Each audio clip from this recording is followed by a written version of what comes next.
I was deep in Q3 reconciliation when my laptop pinged with an incoming video call. Wexler Home blinked across the screen like a warning light. I hesitated, then clicked accept. My mother's face filled the frame, practically glowing. "Leona, sweetheart, we have the most wonderful news," she trilled. That voice, that tone, it always meant I was about to lose something. I leaned back in my chair, tapping my pen against the desk. "What's going on?" Dad appeared beside her, grinning like a man who just won the lottery. "You know how Bryn's been stressing over the wedding. It's all fixed now." "Oh," I said carefully. Mom clasped her hands together. "We sold your lake house." The room tilted. "You what?" "Your lake house," she repeated like I hadn't heard her. "We got an amazing offer above asking, and it's perfect. We wired the deposit for the venue this morning. Isn't that incredible? I didn't move. I couldn't. That house wasn't just property. It was privacy. It was peace. It was mine." "You weren't even using it," Dad added. "It's been sitting empty for years." "I've been working, Dad. In Boston. Not on vacation." "Exactly," Mom chirped. "So why let a whole house go to waste? Bryn deserves a beautiful wedding, and this way she gets everything she's dreamed of. It's your gift to her." I felt something in my chest tighten and lock. "That's wonderful," I managed. Mom clapped. "I knew you'd understand." "You've always been so generous." "Bryn's going to be thrilled," Dad added. "She already is," Mom said. "She picked out her dress yesterday. Wait until you see it. It's hand-stitched silk from Italy." They kept talking, smiling like we were planning a vacation and not dissecting my life. I watched their faces full of celebration, utterly oblivious. Anyway, Mom said, adjusting the camera, "We just wanted to share the good news, love you, sweetheart." "Love you," I replied with practiced calm and clicked to end the call. The silence that followed was louder than anything they'd said. I closed my laptop and reached for my phone. There was only one person I needed to call. I bought the lake house when I was 28. Alone. No cosigner. No congratulations from home. Just me, a real estate lawyer, and a banker who called me sir in the email chain. It sat on a quiet patch of Lake Champlain with a wide porch and a dock that jutted out like a stubborn jaw. I furnished it slowly second-hand books, a worn armchair, hand-woven blankets from a Vermont artisan who never remembered my name. It wasn't luxurious, but it was mine. The one space untouched by guilt, expectation, or performance. I didn't even tell my family until 6 months later, and when I did, my mother barely looked up from her crossword. "Must be nice," she'd said. That was the first month I started sending money home. It was subtle at first, $300 here, a credit card payment there. Bryn's tuition bill, the water heater, Dad's car lease. By the second year, it was automatic, scheduled, sanitized through shell accounts and online transfers. I never mentioned it. They never asked where it came from. It was easier that way, for them. At some point, I stopped counting. I stopped visiting the house, too. It hurt less to imagine it pristine and untouched than to return and find it filled with other people's needs. But one thing I hadn't forgotten, couldn't forget, was what I'd done 18 months after closing. I moved the deed under a holding company I set up during grad school, Wexmont Holdings. It was dormant until I gave it a purpose. No one else knew, not even Natalie. I didn't do it because I expected them to steal from me. I did it because deep down I knew they might. I pulled out my laptop and opened the encrypted drive. Everything was there, the original deed, the transfer paperwork, the tax filings. A quiet insurance policy hidden in plain sight. Then I called Natalie. Natalie picked up on the second ring. "Leona, wow." "It's been a minute. I need a favor," I said. "Something legal. Something big." She didn't miss a beat. "I'm listening. I think my parents just sold a house they didn't own." There was a pause. "Come again," I explained everything how they'd called that morning, beaming like they'd won the lottery, proudly announcing they'd sold my lake house to pay for Bryn's wedding. How they talked about it like I should be proud. "And here's the thing," I added, opening the PDF on my screen. "They didn't sell my house. They sold a property belonging to Wexmont Holdings. Your holding company," Natalie said, voice tightening. "The one we created together." "Exactly. I moved the deed years ago. I just checked it's still under Wexmont. They forged my signature on the sale documents. Jesus, Leona. They always knew where the key was, where the paperwork was. I gave them too much trust. You gave them everything she corrected, and they used it to commit felony fraud. I exhaled slowly. That word makes it real. It is real, and if they cashed that check, it's also traceable. I minimized the deed files and sat back in my chair. Do I have a case? Natalie laughed bitterly. You don't just have a case, you have a nuclear bomb. Forgery, misrepresentation, theft of corporate assets. This isn't just a family squabble, Leona. It's criminal. I stared at the screen at my parents' smiling faces frozen in the call thumbnail. They thought they'd gotten away with something. They thought I'd nod, send a gift, maybe offer to cover the band. I've been sending them money for years, I said quietly. Mortgage, credit cards, Bryn's loans. I didn't want recognition. I just didn't want them to drown. Natalie's tone softened. And they turned around and dragged you under anyway. I should have cut them off. You tried. You bought yourself an island. They just paddled out after you. I didn't respond. I was already drafting the paperwork. My hand didn't shake. Not this time. Let me guess, Natalie said. You're not calling to vent. No, I said. I'm calling to fight. The template was already in Natalie's files. We modified it, swapped names, dates, property ID, then ran it through Wexmont's counsel for formal review. Within 48 hours, a foreclosure notice was prepped, notarized, and sent to my parents' front door via certified mail. No threats, no explanations. Just the facts: the sale was unauthorized, the buyer defrauded, and all proceeds frozen pending legal investigation. Wexmont Holdings was asserting its rights. I didn't scream. I didn't beg. I didn't even call. Instead, I opened our old family group chat, the one muted for over a year, and sent a single message. Check your mail. That was it. Then I closed the app, shut my laptop, and made tea. I waited in the stillness of my apartment, the only noise the clink of the spoon against porcelain. The silence was sharp, but not empty. They'd wanted me quiet, obedient, the background figure who kept the lights on. So I gave them what they asked for, a version of quiet they wouldn't know how to handle. By morning, 3 messages blinked across my screen. One from Mom: honey, did something happen? The mailman dropped off something confusing. One from Dad: we should talk, Leona. And one from Bryn: this is about your stupid house, isn't it? I didn't answer. I forwarded them all to Natalie. She replied 2 minutes later. They're rattled. Good. I put my phone face down on the table and looked out at the gray Boston skyline. I hadn't won yet, but something had shifted. For once, I wasn't the one waiting to be forgiven. I wasn't the one cleaning up someone else's mess. This time, they were going to feel what it was like to stand in a storm they couldn't see coming. The first email from Destiny landed at 6:42 a.m. Subject: urgent payment issues. Gilmore wedding. She was polite at first, almost apologetic. Hi, Leona. I'm following up regarding several bounced payments connected to the upcoming event. The venue has requested immediate confirmation, and the florist is asking for a new deposit. Can someone from your family give me a call? I didn't reply. By noon, there were 5 more. The tone shifted. Desperation bled through the sentences. The band is demanding cash up front. The Grand Vista says they're releasing your date if they don't hear back in 48 hours. Please advise ASAP. I screenshotted each message and forwarded them to Natalie. She responded with a single thumbs up. Meanwhile, Bryn was posting bridal selfies like nothing was wrong. Her Instagram was a wedding countdown in soft pastels, lace robes, manicured hands, champagne flutes balanced on pedicured toes. Final fitting before the big day, can't wait to marry my prince, blessed and glowing. The comments were full of heart emojis and goals. None of her followers knew the checks were bouncing or that the string quartet hadn't confirmed. The illusion held for now. But I could see the cracks forming. That evening, I opened a bottle of wine and read the latest from Destiny.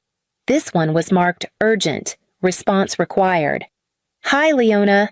I've now received warnings from 7 vendors about pending cancellations. I've tried contacting your parents but haven't heard back. I need to know what's going on. Please. My name is on some of these contracts. My reputation is at risk. Still, I said nothing. They built this fantasy on money they didn't own, on a house that wasn't theirs, and on the belief that I'd stay silent forever. But silence doesn't mean surrender. I poured another glass and opened the file Natalie had sent the official injunction paperwork prepped for filing in the morning. This was no longer a warning. It was the beginning of the collapse. By 9:15 a.m., Natalie had filed the injunction. The court clerk confirmed receipt. The judge assigned to our case had a reputation for efficiency, and within hours, a temporary restraining order was issued. The sale was frozen. All funds flagged for fraud investigation. Wexmont Holdings' legal standing was now official. My parents hadn't just sold a house they'd tried to launder stolen property through a closed loop of entitlement and assumption. I didn't need to announce it. The avalanche started on its own. By late afternoon, my phone began to buzz. The family group chat, silent for months, lit up like a flare. "Mom, honey, there's some issue with the bank. Can you check Dad, Leona? We're getting strange calls from the title company." "Bryn, what did you do?" I didn't reply. Then came the phone calls. 10 missed calls in under 30 minutes. I muted the thread and set my phone face down on the counter. Let them spiral. Let them guess. I opened my laptop to an email from the escrow officer CCing my attorney. "All disbursements have been placed on hold pending legal review." Another message followed minutes later from the buyer's real estate agent. "Please contact us immediately to clarify the ownership structure. Our client is extremely concerned." I took a long sip of coffee and refreshed Destiny's inbox. A new subject line had appeared. "Help. I'm losing control of the wedding." She had no idea just how much worse it was about to get. I didn't enjoy watching things fall apart, not in the way Bryn would have had it been reversed, but there was a quiet, brutal satisfaction in letting cause meet effect. They'd acted without asking, without checking, without once considering that I might not just lie down and take it. Now, the money was locked, the timeline was wrecked, and every call they made bounced off the same wall, my silence. I closed every tab, but one, the live status of the restraining order. Active, it read. Natalie texted, "They're going to feel this by morning." I didn't answer. I just watched. The call came just after midnight. I didn't recognize the number, but I answered anyway. A part of me wanted to hear how far they'd fallen. "Leona." My mother's voice was hoarse, almost unrecognizable. "Sweetheart, please don't hang up." I didn't say anything. Dad's voice came next, brittle, but still trying for calm. "We just need to talk. There's been some confusion. Something with the bank." "You mean the fraud investigation," I said. "That confusion." A silence stretched. "Leona, we didn't know," Mom whispered. "We thought." "You thought what?" My voice didn't rise. It didn't need to. That the house was just sitting there waiting for you to sell, that you were entitled to something you never earned. "We needed the money," she said, almost childlike. "Bryn's wedding. You've had money I cut in. Twat I'm $800 a month for 4 years, paid your mortgage, covered your credit cards, car payments, half of Bryn's tuition." More silence. "I thought it was," from a relative, Dad murmured. "It was," I said, "the one you raised, the one you taught to be useful, not loved." Mom started crying, loud, hiccuping sobs. "We didn't know it was you." "No, you didn't want to know. Because if you knew, you'd have to feel guilty about how easy it was to take."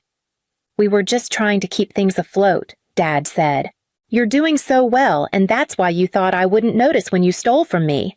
"Don't say that," Mom cried. "We're family." "No," I said softly. "You didn't raise a daughter. You raised a safety net." There was no yelling on the other end, no excuses left. "I was your guardian angel," I said, "and you stole from her." I hung up, not because I was angry, but because there was nothing else left to say. My phone lit up again seconds later. I powered it off and sat in the dark, the only sound in the room my own breath. They weren't calling to make it right. They were calling because they finally realized what it meant to lose me. The headline hit the local news 2 days before the hearing. Bride's family accused of real estate fraud to fund a $120K wedding. I didn't leak it, but I didn't stop it either. Destiny the planner gave a statement to the press, tearful, angry, said she'd been misled, that she was left with thousands in vendor losses and a ruined reputation. The comments were brutal. The sympathy wasn't with Bryn. In court, the prosecutor laid out everything: the forged signatures, the illegal sale, the financial trail tracing back to Wexmont Holdings. They called me to the stand first. I spoke plainly. No tears, no vengeance, just numbers, timelines, and receipts. My parents sat at the defense table, stiff and pale. Their lawyer didn't say much. There wasn't much to say. Then Bryn took the stand. She lasted 3 minutes before unraveling. "She's jealous," she shouted, pointing at me. "She's always been jealous." She couldn't stand that it was my turn to be happy. "Miss Wexler," the judge warned, "she doesn't want a family. She just wants to ruin everything." Security was already moving before the judge gave the order. They escorted her out as she kicked over her chair. The room was silent again. The judge turned to my parents. "Mr. and Mrs. Wexler, you didn't just violate the law. You violated trust. You didn't ask. You didn't warn. You forged your daughter's name and treated her property like a family ATM." Mom's lip trembled. Dad just stared at the floor. "When you forged her name," the judge said coldly, "you forfeited the right to call yourself her family." The gavel came down. Charges were filed. Sentencing would follow. Outside, cameras waited. I said nothing. Just kept walking past reporters, past flashbulbs, past the courthouse steps. I didn't feel triumphant, but I felt finished. The lake house looked exactly the same. Same chipped white shutters, same creaky porch step, same wind chimes my mother once bought on a roadside trip and forgot about the next day, but it didn't feel like mine anymore. I walked through each room slowly. The furniture was just as I'd left it, intact, untouched. But something in the air had shifted. It smelled like memory, not home. Every corner held a ghost of something that used to comfort me. Now it just reminded me how easily comfort can be turned against you. I paused by the bookshelf, fingers tracing the spine of a novel I'd reread during one long winter break. I used to dream in this house, plan futures, breathe freely. Then I thought about the call, the one where they told me it was gone, like it had never mattered. I sat on the edge of the bed and looked out over the lake, still as glass. It had been my sanctuary, my proof that I could build something without them. Now it was just a box full of someone else's assumptions. I stood, pulled the keyring from my pocket, and walked back to the kitchen. There was no dramatic gesture, no slam. I simply placed the keys on the counter, a quiet exit from a place that no longer needed me and that I no longer needed. I closed the door behind me and didn't look back. Back in Boston, I sat on the floor of my apartment and opened my contacts. One by one, I deleted them. Mom, Dad, Bryn, every cousin who sent guilt-laced messages about keeping the family together. It didn't sting. It felt like cleaning. Then I opened a new account at a small credit union no one in my past had access to. No joint permissions, no auto transfers, just mine. When the call came, I almost let it go to voicemail, but I answered. "This is Detective Rowe," the voice said. "I thought you'd want to know your case is leading to others. We've had 3 more adult children report financial abuse since your hearing. They saw your story." For a moment, I didn't speak. Then I said, "Good. Sometimes it takes one person being willing to burn the whole thing down." "I didn't burn it," I said. "They did. I just stopped shielding them from the smoke." He paused, then thanked me and hung up. I stared at the screen a little longer, then shut it off. That night, I packed a small bag. I didn't tell anyone where I was going. No one needed to know. The only destination that mattered was somewhere they couldn't follow. At sunrise, I boarded a train headed north. I didn't have an address, just an idea. The trees blurred past the window, and for the first time in years, I wasn't calculating anyone else's needs. I wasn't checking my balance to cover someone else's mistake. The phone in my lap didn't buzz once. No one knew where I was. No one expected anything. And for the first time in my life, that silence didn't feel like exile. It felt like freedom.